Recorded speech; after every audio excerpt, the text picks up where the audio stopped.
दोस्तों, तो अब हम विलयन नामक चैप्टर में आगे बढ़ेंगे द्रवीय विलयन के साथ।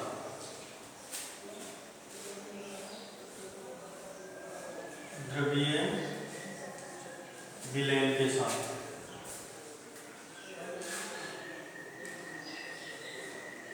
द्रवीय विलयन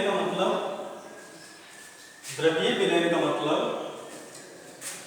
कि ऐसा विलयन जिसके अंदर विलायक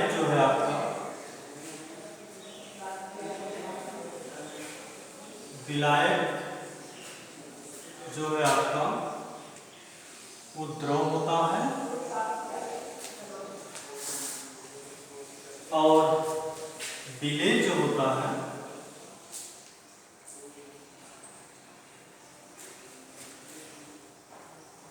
वह ठोस,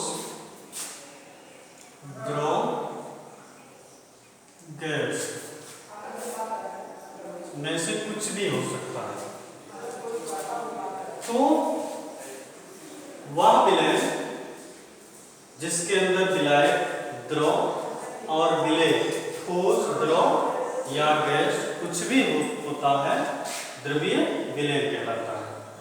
ठीक है, तो द्रवीय विलयन समझ में आ रहा होगा। तो इस आधार पर द्रवीय विलयन 3 प्रकार का होता है। द्रवीय विलयन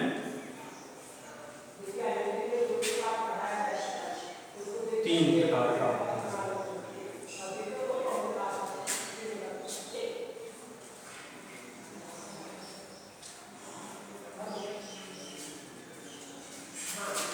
पहला है ठोस प्लस द्रव। ठोस प्लस द्रव, मेरा मतलब यह है कि विलेय हमारा क्या होगा, ठोस होगा और विलायक द्रव। दूसरा द्रव प्लस द्रव और तीसरा टाइप जो होगा गैस प्लस द्रव। तो विलय की भौतिक अवस्था के आधार पर द्रवीय विलयन 3 प्रकार का होता है। ठोस प्लस द्रव से बना विलयन, द्रव प्लस द्रव से बना विलयन, गैस प्लस द्रव से बना विलयन। तो ठोस प्लस द्रव से बना विलयन। अब हम इसका उदाहरण देखते हैं क्या होता है। तो ठोस प्लस द्रव से बना विलयन का उदाहरण क्या होता है, NaCl प्लस H2 वाटर। ये उदाहरण है ठोस प्लस द्रव टाइप के द्रवीय विलयन का। द्रव प्लस द्रव का इसका उदाहरण देखते हैं। इसका उदाहरण है एल्कोहल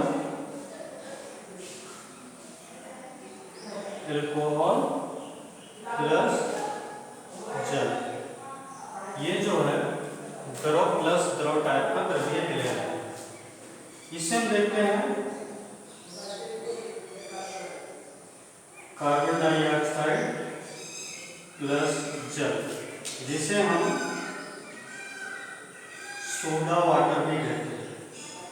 सोडा वाटर के नाम से भी जानते हैं। तो ये हमारा गैस प्लस द्रव टाइप का द्रवीय विलयन है।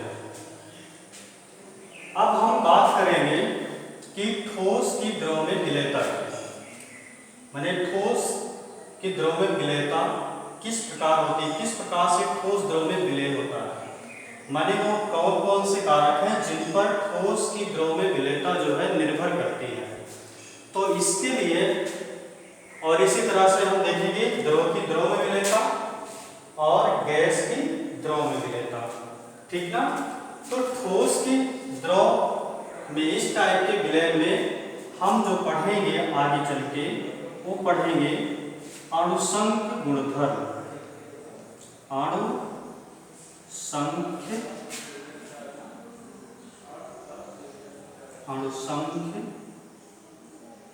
गुणधर्म। अणुसंख्य गुणधर्म पढ़ेंगे। अणुसंख्य गुणधर्म हम आपको बताएं कि 4 प्रकार का होता है। पहला, वाष्प दाब में अवनमन, वाष्प दाब में अवनमन। दूसरा है हिमांक में अवनमन,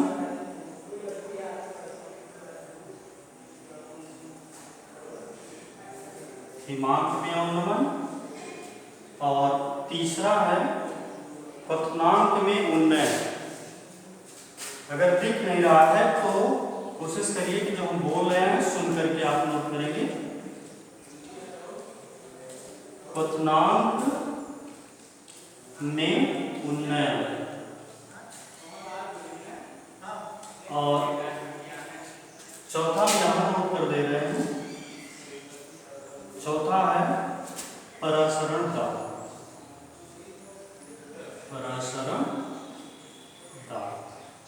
ये 4 अणुसंख्य गुण है जो हम इस टाइप के द्रव्य विलयन में पढ़ने वाले हैं।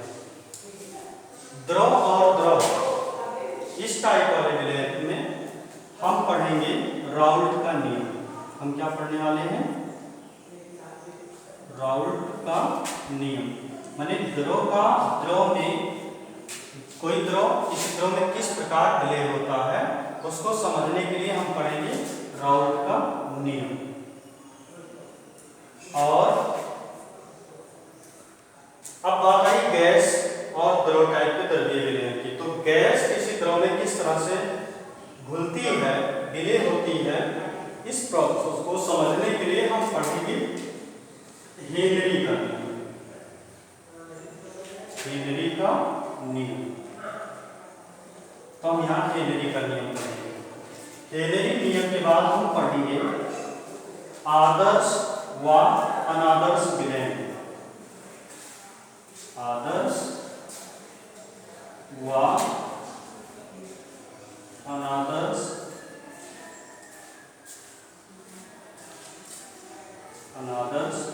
विलयन। और फिर इसके बाद हम पढ़ेंगे विचलन।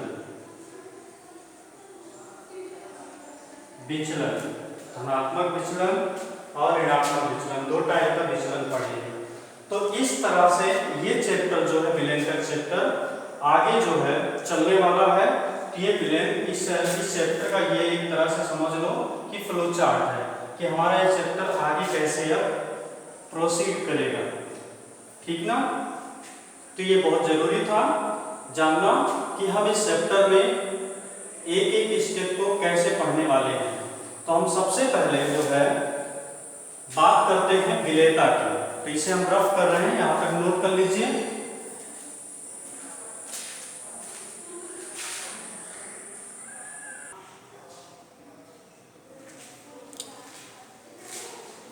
तो हम देखिए कि द्रव्य विलयन 3 प्रकार का होता है विलेय पदार्थ की भौतिक अवस्था के आधार पर। तो विलेय पदार्थ किस तरह से द्रव विलायक में घुलता है, ठीक है, उनके प्रोसेस को समझने के लिए हमने आपको फ्लो चार्ट में समझा कि कैसे समझेंगे। हम देखते हैं कि जैसे ठोस, आपका विलेय ठोस है, वो द्रव विलायक में घुल रहा है, किस मान लीजिए जल में घुल रहा है, तो उस ठोस विलेय पदार्थ उसमें कितनी मात्रा में घुला हुआ है वही कहलाती है विलेयता। तो विलेयता को इस तरह से हम परिभाषित करेंगे, एक निश्चित ताप पर विलायक की निश्चित मात्रा में घुले हुए पदार्थ की अधिकतम मात्रा उस पदार्थ की विलेयता कहलाती है। अब हमारा विलेय पदार्थ ठोस, द्रव, गैस में से कुछ भी हो सकता है। तो घुले हुए पदार्थ यानी कि विलेय पदार्थ की जितनी अधिकतम मात्रा द्रव विलायक में घुली होती है वह उस पदार्थ की क्या कहलाती है? विलेयता कहलाती है। उसे हम लोग विलेयता के नाम से जानते हैं। ठीक है, तो हम एक एक करके पढ़ेंगे ठोस की द्रव में विलेयता, फिर उसके या उसके बाद द्रव की द्रव में विलेयता, फिर गैस की द्रव में विलेयता। तो इस तरह से हम इस टॉपिक को आगे बढ़ाएंगे। तो अब हम सबसे पहले क्या करेंगे, ठोस की द्रव में विलेयता देखेंगे। एक चीज और, विलेयता जो होती है किन किन चीजों पर निर्भर करती है, माने किसी पदार्थ की विलायक में विलेयता जो होती है किन किन बातों पर निर्भर करती है, वो उसकी बात हम कर लेते हैं। तो विलेयता जो होती है, विलेय और विलायक की प्रकृति, विलेयता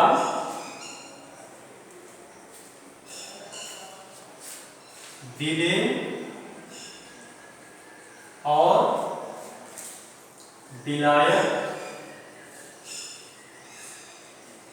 की प्रकृति,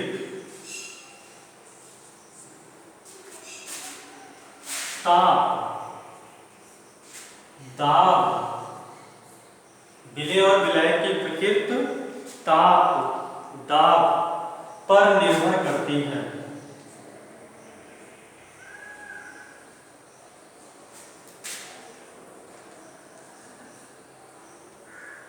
पर निर्भर करती है।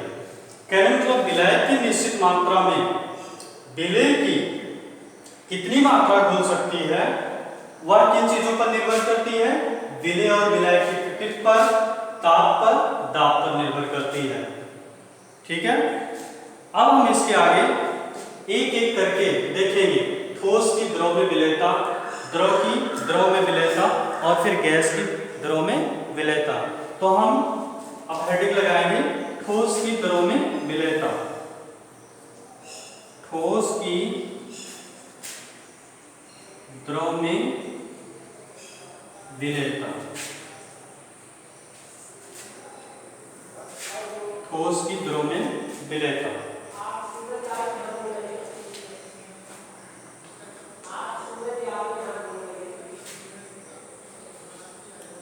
देखो, ठोस पदार्थ कम या अधिक मात्रा में सभी द्रव विलायकों में विलेय होते हैं। ठोस पदार्थ जो होते हैं कम या अधिक मात्रा में सभी द्रव विलायकों में विलेय होते हैं।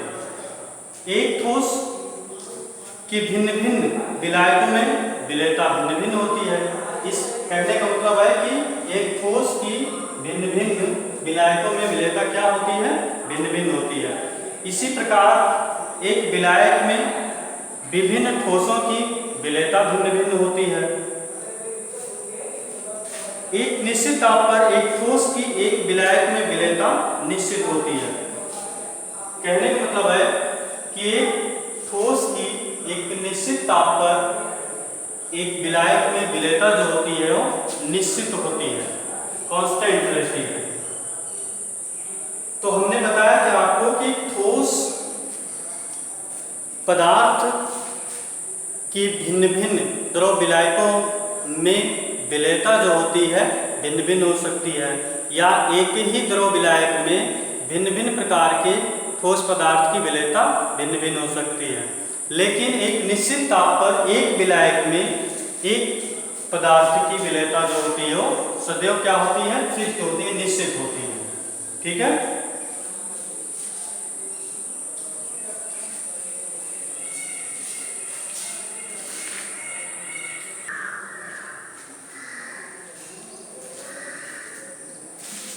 तो ठोस की द्रव में विलेयता की डेफिनेशन हम लोग देख लेते हैं। एक निश्चित ताप पर ठोस पदार्थ के मोलों की वह संख्या जो एक लीटर विलेय में घुली हो उस पदार्थ की विलेयता कहलाती है, यानी उस ठोस पदार्थ की विलेयता कहलाती है। अब हम ठोस पदार्थ की विलेयता को प्रभावित करने वाले कारकों की चर्चा करेंगे कि ठोस पदार्थ की विलेयता पर किन किन कारकों का प्रभाव पड़ता है।